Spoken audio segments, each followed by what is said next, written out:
Il y a toutes sortes d'idoles dans cette terre. Quand on parle d'idoles, on pense spontanément aux idoles qui sont faites de bois, de pierre, et à qui des hommes et des femmes qui ne connaissent pas Christ apportent des offrandes ou se prosternent devant. Et on oublie que finalement, une idole, ça peut être beaucoup plus vaste que cela. Et Seigneur, il veut vraiment nous rappeler ça, afin qu'au nom de Jésus-Christ, que toute espèce d'idole soit démasquée et déracinée de chacune de nos vies. Qu'il n'y ait plus aucune idole dans les cœurs des enfants de Dieu. Donc vraiment, que dans le nom de Jésus-Christ, que ce message puisse trouver le chemin d'éclat. Donc déjà, qu'est-ce que c'est que l'idolâtrie? Qu'est-ce que c'est? C'est bien de donner une définition.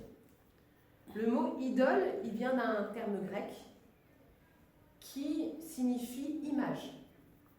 C'est une image. Donc une idole, c'est finalement une image auquel l'homme s'identifie. Et combien de fois on entend ça?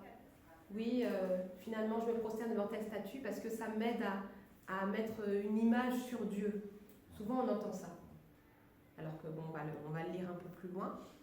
Le Seigneur l'interdit. Donc on va prendre un premier passage dans Romains. Romains chapitre 1, versets 22 et 23. Romains 1, 22 et 23. Se vantant d'être sages, ils sont devenus fous. Et ils ont changé la gloire du Dieu incorruptible en image, représentant l'homme corruptible, des oiseaux, des quadrupèdes et des reptiles. Donc ils ont changé la gloire de Dieu en représentant Dieu par une créature de Dieu, en représentant le Créateur par une créature. Quelle folie! Quelle folie! Donc l'idolâtrie, c'est finalement une tentative de reproduire soi-même la gloire de Dieu. Et on sait bien d'avance que c'est impossible. La gloire de Dieu ne peut pas être représentée, puisque sinon ce ne serait pas la gloire de Dieu. C'est quelque chose qui est accessible à l'homme, directement, qui pourrait être reproductible, donc ça ne pourrait pas être divin. Donc, dès qu'on essaie de reproduire soi-même la gloire de Dieu, c'est un acte d'idolâtrie. Et l'idolâtrie, Galates 5, on ne va pas prendre le passage, c'est aussi une œuvre de la chair. Donc on voit bien, comme on le sait, on le dit souvent dans cette église, la chair s'oppose toujours à l'Esprit de Dieu. Donc l'idolâtrie est contraire à ce qui vient du Saint-Esprit. Donc pourquoi est-ce que l'idolâtrie est-elle interdite? Pourquoi est-ce que l'Éternel est aussi insistant pour dire non à l'idolâtrie? Parce qu'il y a de multiples passages dans l'Ancienne Alliance comme dans la Nouvelle Alliance. Ça ne s'arrête pas à la croix, au contraire. Pourquoi est-ce que c'est aussi important? Donc là, on va retourner dans l'Exode. Exode chapitre 20, versets 4 à 5. Exode chapitre 20, versets 4 à 5. Tu ne te feras point d'image taillée, c'est le deuxième commandement, ni de représentation quelconque des choses qui sont en haut dans les cieux, qui sont en bas sur la terre, et qui sont dans les eaux plus bas que la terre. Tu ne te prosterneras point devant elles, et tu ne les serviras point, car moi, l'Éternel ton Dieu, je suis un Dieu jaloux. Je suis jaloux. Et ça n'a rien à voir avec la jalousie qui est une œuvre de la chair. Dieu, il a le droit d'être jaloux. Il a le droit. Il est Dieu. Je suis un Dieu jaloux qui punit l'iniquité des pères sur les enfants jusqu'à la 3e et la 4e génération de ceux qui me haïssent. Donc ça, c'est le commandement, un des commandements que Dieu a donné à Moïse sur la montagne ou sur le mont Sinaï. Tu ne te feras pas d'image taillée qui est censée me représenter parce que je suis un Dieu jaloux. Parce que je sais très bien d'avance que si tu te fais une image, finalement tu vas reporter l'amour que tu me dois, l'adoration que tu me dois sur cette image. Le Seigneur, c'est lui qui nous a créés, il nous connaît. Deutéronome 4, versets 15 à 19. Deutéronome chapitre 4, versets 15 à 19. Puisque vous n'avez vu aucune figure le jour où l'Éternel vous parla du milieu du feu à Horeb, veillez attentivement sur vos âmes. Donc c'est dans l'âme que ça commence, l'idolâtrie. Veillez attentivement sur vos âmes. Puisque vous n'avez rien vu lorsque je me suis manifesté, vous n'avez pas vu de figure, vous n'avez pas vu de visage, vous n'avez pas vu à quoi je ressemble. Donc de ce fait, n'essayez pas de reproduire ce que vous n'avez pas vu. De peur que vous ne vous corrompiez et que vous ne vous fassiez une image taillée, Une représentation de quelque idole? La figure d'un homme ou d'une femme, la figure d'un animal qui soit sur la terre, la figure d'un oiseau qui vole dans les cieux, la figure d'une bête qui rampe sur le sol, la figure d'un poisson qui vit dans les eaux, au-dessous de la terre. Donc le Seigneur a fait exprès de ne pas montrer de figure lorsqu'il s'est montré au milieu du feu, afin que personne n'essaye de représenter. Et malgré cela, malheureusement, ils l'ont quand même fait. Mais il a averti. Veille sur ton âme, de peur que, levant tes yeux vers le ciel et voyant le soleil, la lune et les étoiles, toute l'armée des cieux, tu ne sois entraîné à te prosterner en leur présence et à leur rendre un culte. Ce sont des choses que l'Éternel, ton Dieu, a données en partage à tous les peuples sous le ciel tout entier. Les étoiles, la lune, le soleil, c'est fait juste pour tous les peuples, pour éclairer les peuples. C'est pas fait pour qu'on se prosterne devant. Et pourtant, dans l'histoire du monde, beaucoup de peuples se sont prosternés. Et il continue, bien entendu, avec l'astrologie, toutes ces choses-là. Il y a toutes sortes de choses démoniaques qui se font, mais il y a même des religions, évidemment démoniaques, qui ont ça, qui ont l'adoration des choses célestes comme fondement. Évidemment, on sait bien que ce n'est pas du tout ce que Dieu nous a demandé, au contraire. Et on voit bien que plus près de nous, parce que ça peut nous sembler un peu éloigné de nous, mais plus près de nous, on vit dans un monde où il y a toutes sortes de stars. Les stars, c'est étoiles en anglais. Donc finalement, il y a toutes sortes d'étoiles que le monde vénère, devant lesquelles le monde se prosterne. Donc finalement, on est entouré de ça. Donc ce verset, il est beaucoup plus d'actualité qu'on ne le pense. Alors que l'homme, il a été créé pour quoi? L'homme a été créé pour porter une adoration à Dieu, pour adorer Dieu, pas pour être adoré. On n'a pas été programmé pour être adoré. Aucun homme ne peut supporter d'être adoré, puisque l'adoration n'est que pour Dieu. Et c'est pour cette raison que tant de stars dans le monde se cassent la figure.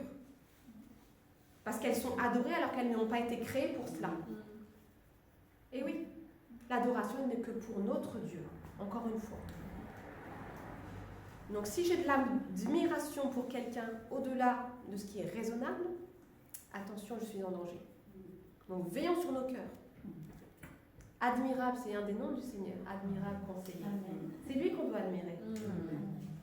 On peut respecter des hommes, des femmes, des personnes qui sont même dans l'église, qui font du bien, évidemment, respecter, honorer, mais faisons attention à ce que ça ne soit pas une pente glissante. Personne ne doit être une idole, au nom de Jésus. Donc pourquoi est-ce que l'idolâtrie c'est grave? Finalement, une idole, premièrement, on va dire qu'une idole, elle efface la distinction qui existe entre le créateur et la créature. Si j'ai une idole, finalement, je fais Dieu une créature de Dieu. Donc il n'y a plus la distinction. Parce que Dieu, il est le créateur, mais il n'est pas confondu avec sa création. On n'est pas dans l'animisme, on est bien d'accord. Dieu créateur, il a fait la créature, il nous a fait hommes pour que nous puissions porter Dieu.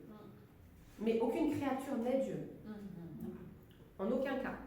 Donc si je fais une idole, finalement j'efface cette distinction qui est fondamentale. Et là je tombe dans des fausses religions que le Seigneur n'approuve en aucun cas. Donc ça amène finalement les hommes à adorer la créature au lieu de Dieu, au lieu d'adorer le Créateur. Ensuite, c'est un culte mensonger. Un culte idolâtre est un culte mensonger, basé sur le mensonge. On sait bien qu'une statue n'a pas d'oreille pour entendre. Donc elle ne peut pas entendre tes cris, elle ne peut pas entendre tes prières. Elle n'a pas de bouche pour te répondre. Elle n'a pas de main pour agir. C'est la logique. Et pourtant, tant de personnes désœuvrées, sincères, dans l'erreur, c'est terrible. Même certains d'entre nous, nous étions dans ces bêtises, dans ces choses, avant de connaître la vérité, par ignorance. Eh bien, elles cherchent un secours auprès de choses qui sont de vanité.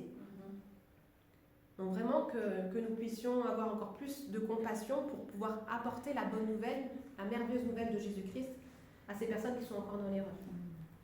Donc c'est un culte mensonger, puisqu'effectivement, ces statues, ces choses inventées par les hommes ne peuvent rien pour notre salut, ne peuvent pas nous secourir.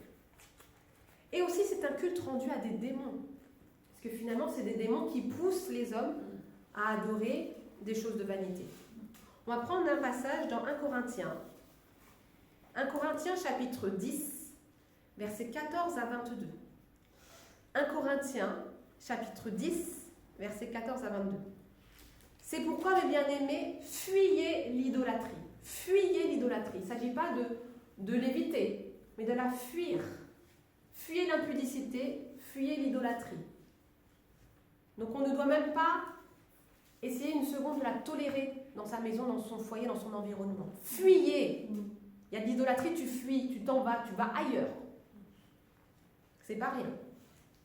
Je parle comme à des hommes intelligents. Nous sommes intelligents en Christ, car nous avons la pensée de Christ. Jugez vous-même de ce que je dis.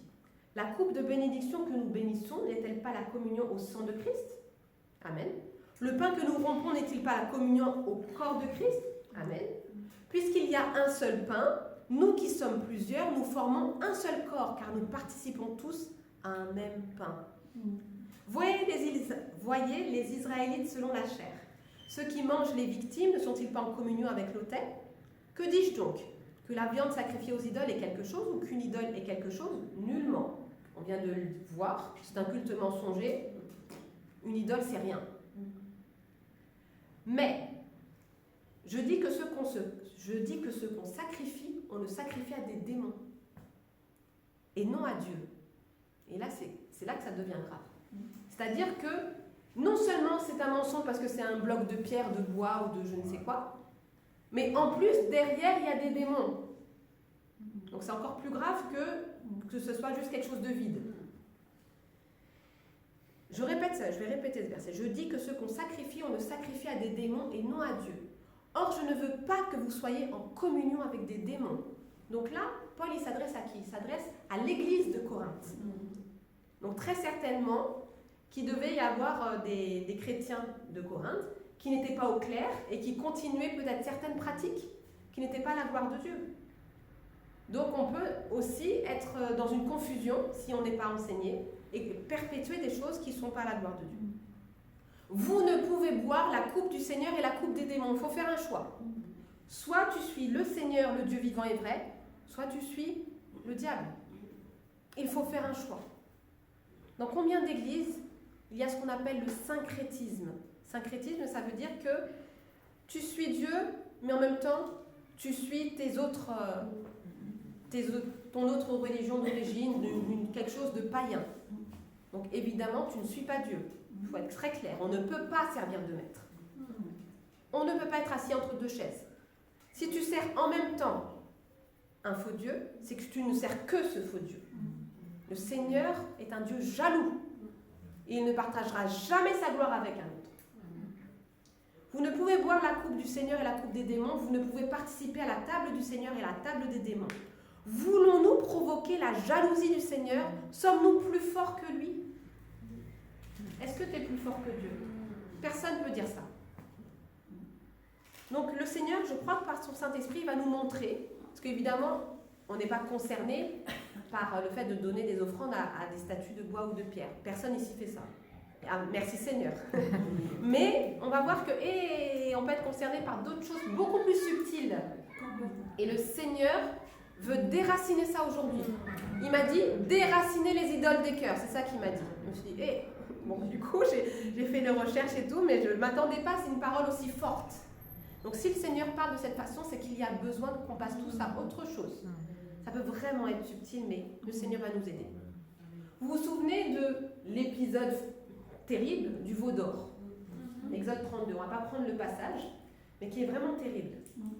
Donc le peuple d'Israël est sorti glorieusement d'Égypte, a traversé la mer Rouge. Franchement, même pendant des siècles, et jusqu'à aujourd'hui, les Juifs parlent de cet événement, parce que c'est vraiment waouh! C'est ce que le Seigneur a fait, même les autres nations aux alentours en parlaient. Regardez ce que l'Éternel a fait pour son peuple.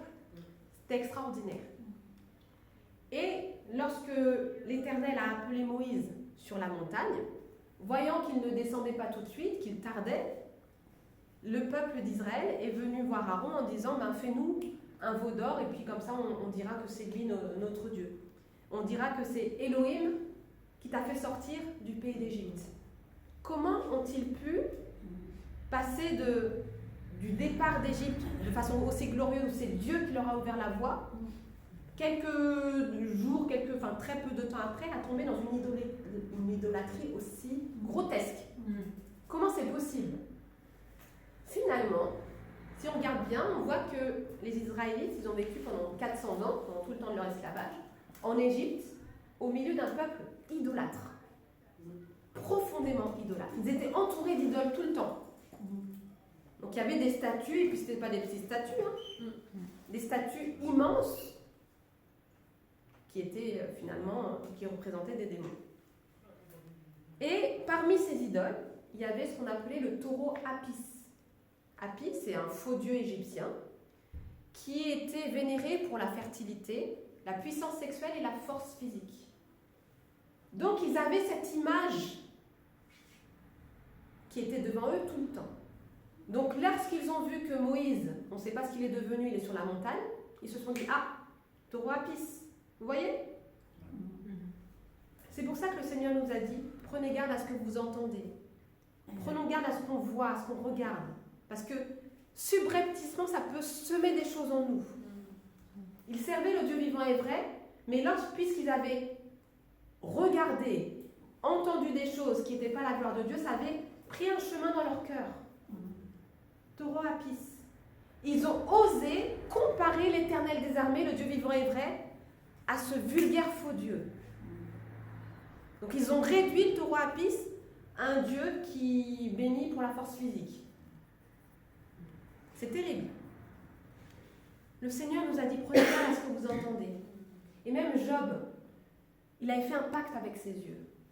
Il disait que, non, mes yeux n'ont pas regardé des vierges, je suis un homme marié. Donc on doit faire attention à ce que nos yeux voient, à ce que nos oreilles entendent. Parce que les idoles qui sont dans ce monde peuvent créer un chemin dans nos cœurs. Et ça peut être des années plus tard que, ça ressurgit, on se dit, mais qu'est-ce qui s'est passé avec ce frère, avec cette sœur? Finalement, ce n'est pas du jour au lendemain, mais c'est qu'il y a eu peut-être des petits rongeurs tout petits qui ont fait leur nid. Donc prenons garde à cela. Parce qu'il y a des nouveaux veaux d'or.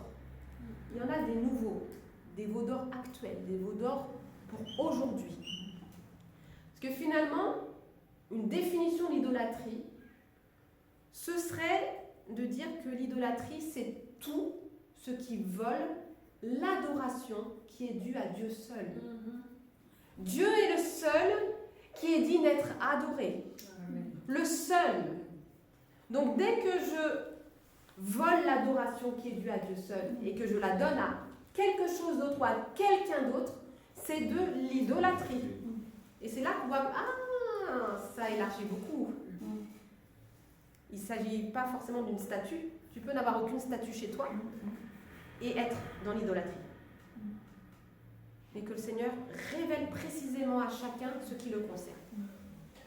Absolument tout peut devenir une idole. Tout peut devenir une idole. J'ai connu quelqu'un, le Seigneur lui a dit un jour, ton fils est une idole.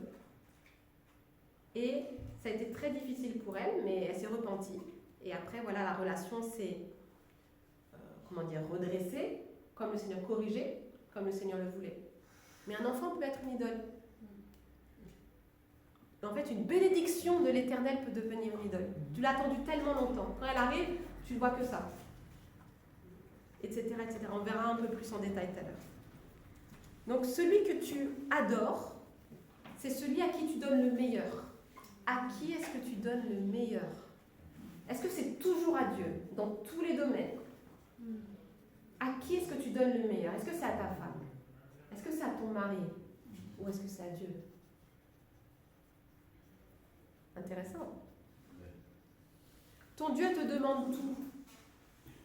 Notre Dieu nous demande tout. T-O-U-T, mettez-le en majuscule, fluo, comme vous voulez. Tout. Même pas 99%, absolument tout. Il a son droit de regard sur tout. Car il est jaloux. Et il faut l'accepter, c'est comme ça qu'il est notre Dieu. Si je n'accepte pas la jalousie de Dieu, je me crée un Dieu qui n'est pas le vrai Dieu. Le vrai Dieu est un Dieu jaloux, point.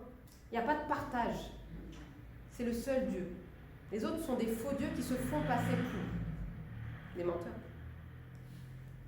Tu ne te feras pas d'image taillée. Donc ça représente finalement toutes les fausses conceptions, toutes les images mentales qu'on peut avoir de Dieu, mais qui n'ont rien à voir avec le Dieu de la Bible. C'est comme ça que j'aimerais que Dieu soit. Mais c'est pas comme ça qu'il est vraiment. Hé hé. Là, on commence à se reconnaître par moments. Mais vraiment qu'on se repente simplement. Seigneur, ok. Je préférerais ça, mais je me repens parce que tu es comme ça et c'est très bien. Ainsi soit-il. Qui suis-je pour te dire comment tu dois être? Et finalement, parmi les images mentales qu'on peut avoir de Dieu, il y a pas mal d'exemples qu'on pourrait donner. Un premier exemple. Si je pense que Dieu est tellement bon qu'il ne peut pas permettre qu'il m'arrive quelque chose de mauvais sur la terre. J'ai entendu beaucoup de chrétiens dire des choses pareilles. Ça, c'est de l'idolâtrie. Parce que là, tu t'es créé un Dieu qui fait qu'il ne va rien t'arriver de fâcheux. Est-ce que c'est ce que la Bible dit? C'est pas du tout ce que la Bible dit. Si j'étais conforme à la parole, il n'y aurait pas de problème. Mais qu'est-ce que dit la Bible? La Bible a dit que vous aurez des tribulations. Le Seigneur nous a prévenus, franchement. Vous aurez des tribulations, mais par contre, je serai là jusqu'à la fin du monde. Je suis avec vous. Mais il n'a pas dit qu'il ne se passera rien. Donc, si j'ai une pensée comme quoi, ben voilà, Dieu est tellement bon qu'il ne va rien m'arriver de grave. Dieu est tellement bon que, voilà, tout ira toujours très bien. Tu te crées une idole. Repens-toi. C'est pas juste. Un autre exemple. J'adore Dieu, mais c'est pas si grave si je fais ci ou si je fais ça. C'est pas si grave. On minimise le péché. Là, c'est ce qu'on appelle l'évangile de l'hypergrâce. C'est qu'en gros, je peux faire ce que je veux. Et puis Dieu, il est tellement bon, toujours tellement bon. Il est tellement bon. Non, c'est pas bisounours en fait. Dieu est saint. Dieu est saint, il est amour, il est saint, il est juste. Il est tellement bon que finalement, je peux faire ce que je veux, il va pardonner. Évidemment que si je tombe, j'ai un avocat auprès du Père qui est Jésus-Christ le juste. Et je peux courir vers lui avec assurance pour être pardonné. Mais c'est pas pour ça que je vais pécher exprès. On ne joue pas avec Dieu. On ne joue pas avec Dieu. Dieu est Dieu. Et il tient nos vies entre ses mains et c'est un plaisir de lui faire plaisir. Si tu aimes vraiment Dieu, tu ne t'amuses pas à faire tout n'importe quoi. Par contre, si dans notre faiblesse on chute, nous savons que nous avons un avocat, Jésus-Christ le juste. Tite chapitre 2, versets 11 et 12. Tite chapitre 2, versets 11 et verset 12. Car la grâce de Dieu, source de salut, pour tous les hommes a été manifestée. La grâce de Dieu. La grâce. Toujours la même grâce. Mais qu'est-ce qu'elle nous dit, la grâce? Elle nous enseigne ou elle nous éduque à renoncer à l'impiété et aux convoitises mondaines et à vivre dans le siècle présent selon la sagesse, la justice et la piété. Donc la grâce, effectivement, elle est là, elle est disponible. Amen. Mais elle nous éduque. Elle nous éduque à renoncer. Elle ne va pas t'éduquer à continuer à tes bêtises. C'est pas possible, ça. C'est pas la grâce de Dieu, sinon. C'est une autre grâce qui ne porte même pas bien son nom. La grâce de Dieu nous éduque à renoncer à ce qui déplaît à Dieu. Quand tu es vraiment né de nouveau, tu veux plaire à celui qui t'a sauvé. C'est tout. Sinon, c'est qu'il y a un souci de nouvelle naissance. Point. Le Saint-Esprit en toi te pousse à faire ce qui plaît à Dieu. Et puis quand malgré tout, tu tombes, le Saint-Esprit en toi est attristé, tu sens que tu n'es pas bien. Ça prouve que tu es enfant de Dieu. Avant, tu péchais, ça ne te posait aucun souci. Maintenant, si tu pêches, t'es pas bien. Et oui, et c'est normal. Ça prouve que le Saint-Esprit vit en nous. Un autre exemple. Je sers Dieu pour obtenir son approbation. Ça peut arriver. Mais finalement, l'approbation de Dieu, je l'ai déjà acquise en Jésus-Christ. Elle m'a déjà été donnée. Donc si je sers Dieu pour recevoir son approbation, je me suis créé un Dieu religieux, où il faut faire plein de bonnes choses pour gagner des points auprès de lui. C'est de la religiosité, le Seigneur déteste ça. Vous savez à quel point il s'en est pris aux pharisiens. Il n'a pas attaqué les prostituées, les publicains, parce qu'eux avaient le cœur pour entendre et se repentir. Mais il s'est attaqué aux pharisiens qui pensaient être meilleurs que les autres alors qu'ils étaient finalement pires. Leur cœur n'était pas du tout avec Dieu. C'est ça qui est terrible. Je sers Dieu pour avoir son approbation, pour gagner des points. Et c'est ça qui a créé la religion. La religion, ça vient d'un problème de sécurité. Je ne suis pas en sécurité. Je ne sais pas si finalement j'irai au ciel. Donc du coup, je vais faire plein de choses pour garantir, entre guillemets, ma place au ciel. Abomination. C'est le syndrome de Caïn qui fait plein de trucs et finalement son offrande est rejetée. C'est pas ça que Dieu nous demande. Il sait très bien que rien de ce qu'un homme peut offrir peut atteindre Dieu. C'est de la poubelle. À cause du péché, c'est de la poubelle. Et c'est pour cela qu'il a envoyé son Fils, Jésus-Christ. Alléluia. Gloire à Dieu. Donc à qui tu donnes le meilleur? À qui donnes-tu le meilleur? Bonne question. Le Seigneur veut vraiment nous interpeller là-dessus aujourd'hui. Qu'est-ce qui freine l'accomplissement des promesses de Dieu dans ta vie? Peut-être que toutes les conditions sont réunies, mais il y a peut-être une personne, une chose, une activité qui prend trop de place dans ta vie. Que le Seigneur te montre aujourd'hui même. Il m'est arrivé une fois de voir, c'était un serviteur de Dieu, un pasteur, un responsable d'église qui conseillait à ceux qui voulaient se marier. Il disait que Dieu n'a rien à dire sur votre choix de conjoint. C'était son discours, que Dieu n'a rien à dire, n'a pas son mot à dire sur le choix du conjoint, sur le choix du mariage. Donc, évidemment, plusieurs chrétiens ont bondi parce que c'est quand même le choix le plus important. Et je vous conseille très fortement d'inclure Dieu dans tous vos choix et particulièrement dans celui-là. Donc ça c'est aussi symptomatique d'une incompréhension. C'est-à-dire que je vais cloisonner, je vais dire non, ça c'est pour Dieu et puis ça, non, ça ne regarde pas Dieu. S'il y a des domaines dans ta vie où inconsciemment tu te dis ça ne concerne pas Dieu, tu es en danger. C'est que le Dieu que tu sers, c'est une idole. Tout concerne Dieu. Absolument tout. Et encore plus le choix de ton conjoint, tu as des questions tellement importantes. On voit la catastrophe que ça peut donner quand un mariage ne vient pas de Dieu. Et c'est pas ce que nous voulons. Et c'est pas ce que nous voulons, au nom de Jésus. Dieu n'a rien à dire dans ma vie professionnelle. Je peux choisir ce que je veux, etc., en fonction de mes aspirations.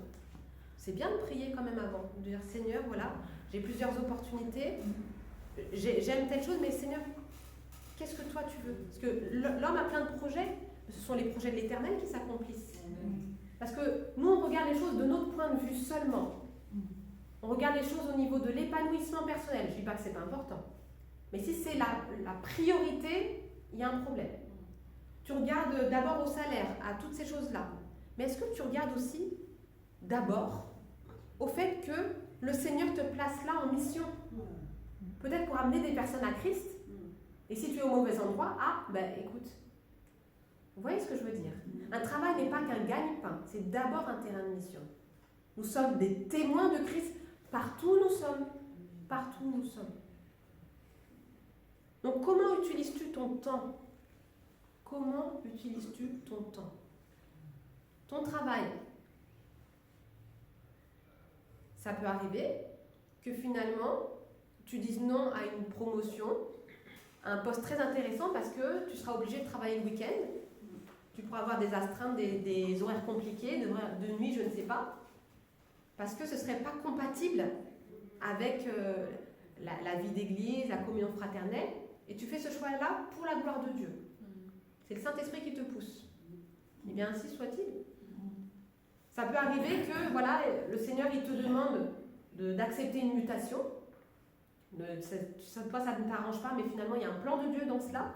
Et le Seigneur va ouvrir les portes pour que tu t'installes bien, etc. C'est le Seigneur qui dirige nos vies. La famille. Comment j'utilise mon temps? Évidemment, c'est important de prendre soin des familles. Et c'est arrivé trop souvent qu'il y ait des familles qui délaissent leurs enfants ou leur foyer Parce qu'ils vont toujours être impliqués dans diverses activités chrétiennes, etc., etc. Il faut de l'équilibre, on est bien d'accord. Hein. Il faut de l'équilibre. Le Seigneur ne nous a pas dit de mettre nos familles de côté pour faire des activités, etc. On fait ce que le Seigneur nous demande, point. Et c'est bien d'inclure les enfants, d'inclure tout le monde afin que justement ils nous voient servir le Seigneur et que ça leur donne envie de servir. Mais il faut le faire avec l'équilibre du Seigneur. Comment j'utilise mon temps? Est-ce que mes enfants passent avant le Seigneur? Ou est-ce que c'est le Seigneur qui passe avant en toutes circonstances? Intéressant. Ça peut ressurgir dans beaucoup de domaines, mais qui a la première place dans mon cœur? Dieu, le conjoint, les enfants, le reste du monde. Ça doit toujours être ce schéma-là, point. Les médias, les réseaux sociaux. Combien je passe de temps sur les écrans chaque jour? Là, je pense qu'on est tous concernés parce que c'est un vrai fléau. Personnellement, au niveau de mon smartphone, moi, ça fait plusieurs mois que je l'éteins pendant plusieurs heures dans la journée. Parce que j'ai vu que ça pouvait devenir un danger pour moi. Donc, je l'éteins. Et puis, il y a des fois, on essaie de me joindre, mais c'est pas grave, je le rallume dans la journée et je rappelle la personne s'il le faut. Mais j'ai vraiment senti dans l'esprit qu'à un moment que ça pouvait devenir un danger, donc je me suis autodisciplinée. Tu mourras pas, au nom de Jésus. Ah non, mais il faut, il y a des fois, on est obligé. Donc après, je ne dis pas que tout le monde doit faire comme moi, mais ne soyons pas dépendants. N'ayons aucune addiction. Et l'addiction smartphone, c'est une addiction parmi les autres. Donc faisons attention. Les loisirs. C'est bien d'avoir des temps de détente. On en a besoin, on est des êtres humains, on a besoin aussi de se reposer. Mais si le loisir prend le pas sur la parole de Dieu, il y a un souci. Quel est l'équilibre? Comment utilises-tu ton temps? Est-ce que cette activité est vraiment nécessaire? Les livres, la télévision, les jeux vidéo, etc., etc. Ça peut aussi être le ministère. Un ministère peut devenir une idole. Est-ce que ton église passe avant Dieu? Attention. Soyons équilibrés dans la parole de Dieu. Aussi, comment est-ce qu'on gère nos possessions terrestres? Comment gères-tu ce que Dieu t'a donné? Je dis bien ce que Dieu t'a donné. Parce que par nous-mêmes, on n'a rien du tout. On est venu nus sur la terre et on repartira tout nu aussi. Mais oui, c'est la vérité. Les achats compulsifs. Ça arrive, même des chrétiens, des fois, ils achètent, mais ils n'ont pas besoin. Qu'on se repente vraiment. Qu'on arrête d'acheter tout et n'importe quoi. C'est l'argent du Seigneur. L'or et l'argent lui appartiennent. C'est à lui. Nous sommes finalement que des administrateurs, des intendants de ce que lui nous a donné, nous a confié. Ne soyons pas non plus cupides. Cupide, c'est que tu cherches l'appât du gain pour accumuler, pour avoir toujours plus, toujours plus. Et derrière, il y a une peur. Il y a une peur, c'est la peur de ne plus avoir, etc., la peur d'être démuni. Mais nous sommes en Christ et le Seigneur prend soin de ses enfants. Colossiens chapitre 3, versets 5 et 6. Colossiens 3, versets 5 et 6. Faites donc mourir les membres qui sont sur la terre, l'impudicité, l'impureté, les passions, les mauvais désirs et la cupidité qui est une idolâtrie. C'est à cause de ces choses que la colère de Dieu vient sur les fils de la rébellion. Donc la cupidité, c'est une idolâtrie. C'est pas juste, oui, je suis près de mes sous, etc., je suis avare. Non, non, c'est que ton argent est une idole. Le Seigneur est très clair. Donc comment est-ce qu'on peut démasquer l'idole mammon? Mammon, ça veut dire argent en grec. Et c'est un démon, c'est une entité spirituelle qui a de multiples facettes. Déjà, si j'ai peur du lendemain, c'est que mammon agit dans ma vie. La peur du lendemain. Alors que le Seigneur a dit, à chaque jour suffit sa peine. Aujourd'hui c'est aujourd'hui, puis demain c'est un autre jour. Ça ne veut pas dire qu'on ne va pas être prévoyant, mais je ne place pas ma confiance dans la prévoyance, dans ce que j'ai prévu dans mon épargne ou quoi que ce soit. Mon assurance vie, c'est Christ. Le fait d'être dans la possessivité, c'est à moi et c'est pas à toi. Les enfants sont beaucoup comme ça. Un enfant de 2 ans, va lui prendre un ballon dans ses mains. Il va dire non, c'est à moi, c'est pas à toi. Et souvent, pour régler le problème, dans les écoles, ils vont donner un ballon par enfant. Mais le Seigneur veut qu'on dépasse ça. On n'est pas censé rester des enfants. Donc, le c'est à moi, c'est pas à toi, ça doit dégager. Nous sommes administrateurs, encore une fois, des biens de Dieu. C'est pas à nous.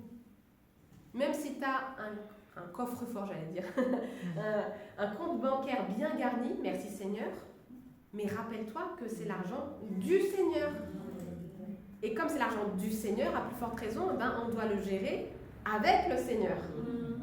C'est simple en fait. Nous ne sommes pas propriétaires de nos biens, même si sur le papier, oui, terrestrement, oui, mais en vrai de vrai, non, ça passe. Et même si tu achètes un bien grâce à un prêt bancaire, tant que tu n'as pas remboursé ton prêt, la maison, elle est à la banque. Soyons un peu intelligents et humbles. Est-ce que tu donnes ton offrande par calcul spirituel pour recevoir quelque chose en retour? Ça, c'est un signe qu'il y a maman, si c'est le cas. Est-ce que tu donnes ton offrande par calcul spirituel pour recevoir une bénédiction en retour? Si c'est le cas, maman agit dans ta vie. Je donne sans rien attendre en retour. Je donne par obéissance. Je donne par amour pour Dieu, parce qu'effectivement, il y a des frais. Nous le savons. Donc c'est pour soutenir l'œuvre de Dieu. Mais si je donne par calcul, maman a déjà grignoté des choses dans ma vie. On prendra tout à l'heure un temps de prière bien... Si j'assimile ma propre valeur à l'argent que je possède, maman agit dans ma vie. C'est-à-dire que je me dis, inconsciemment, plus j'ai d'argent, plus j'ai de la valeur. Alors que ça n'a rien à voir. Ma valeur n'a rien à voir avec mon compte bancaire. Dieu soit loué, hein. C'est quand même mieux. Hein. Merci Seigneur. Le Seigneur n'a jamais dit ça. Mais le monde dit ça. Et du coup, on peut se dire, tiens, il faut que j'atteigne tel statut social pour que je me sente mieux.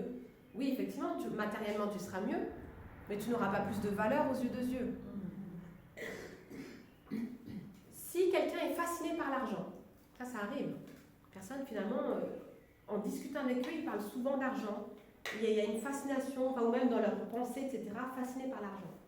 Comment faire pour gagner plus, comment faire pour investir, etc., etc., etc. Maman. Qu'on soit fasciné par Christ. Qu'on soit fasciné par lui, par la parole de Dieu. L'argent est un sujet tabou, ça c'est le contraire. On n'en parle pas. Il y en a qui ne parlent que de ça, puis il y en a qui n'en parlent pas du tout. C'est vraiment non, il ne faut pas parler d'argent, non. Et en France, il y a ce côté-là un peu. Et vraiment, ça doit être brisé au nom de Jésus-Christ. Car finalement, le Seigneur Jésus a parlé d'argent, sans que ce soit quelque chose de... C'était pas tout le temps, mais il en a quand même parlé un certain nombre de fois. Donc ça ne doit pas être tabou, c'est un sujet parmi d'autres. L'argent, finalement, ce n'est rien. C'est juste un serviteur, c'est un moyen de pouvoir faire ce que Dieu nous demande, de pouvoir nous nourrir, de pouvoir nous loger, etc., etc. Mais par contre, c'est l'amour de l'argent qui est la racine de tous les maux. C'est si j'aime l'argent plus que le Seigneur que là j'ai des problèmes. Mais l'argent lui-même, c'est rien. On fait beaucoup de discours sur l'argent, mais l'argent lui-même, ça passe. La convoitise aussi. Je ne suis jamais contente de ce que j'ai. Je veux toujours avoir ce que le voisin il a. Idolâtrie. Contente-toi de ce que tu as et sois reconnaissant. Apprends à dire merci au Seigneur pour ce qu'il t'a donné. Donc là, on voit bien que tout, absolument tout, peut devenir une idole. Absolument tout. Donc vraiment que le Seigneur sonde nos cœurs et qu'on puisse débusquer, déraciner au nom de Jésus-Christ toutes ces idoles. On va prendre un dernier passage dans la première épître de Jean, chapitre 5, versets 20 et 21. Première épître de Jean, chapitre 5, versets 20 et 21. Nous savons aussi que le Fils de Dieu est venu et qu'il nous a donné l'intelligence pour connaître le véritable. Encore une fois, l'intelligence. Et nous sommes dans le véritable, en son Fils Jésus-Christ. Nous sommes dans le véritable. Alléluia. C'est lui qui est le Dieu véritable et la vie éternelle. Petits enfants, gardez-vous des idoles. Nous sommes dans le véritable, donc, encore une fois, nous fuyons les idoles. Parce que nous sommes dans le véritable. Petits enfants, gardez-vous des idoles. Donc finalement, le Seigneur nous ordonne de fuir l'idolâtrie. Parce que c'est une façon de lui montrer notre amour. C'est parce que nous l'aimons que nous fuyons ce qui lui déplaît. Que nous fuyons ce culte mensonger, ce culte rendu aux démons. Et nous ne mettons aucune personne, aucune situation, aucune circonstance, aucune chose, aucun objet au-dessus de Dieu. Et on donne toujours le meilleur à Dieu, parce que lui seul en est digne. Donc c'est un moyen de montrer notre amour et notre reconnaissance à notre Sauveur et à notre Seigneur. Amen. Amen.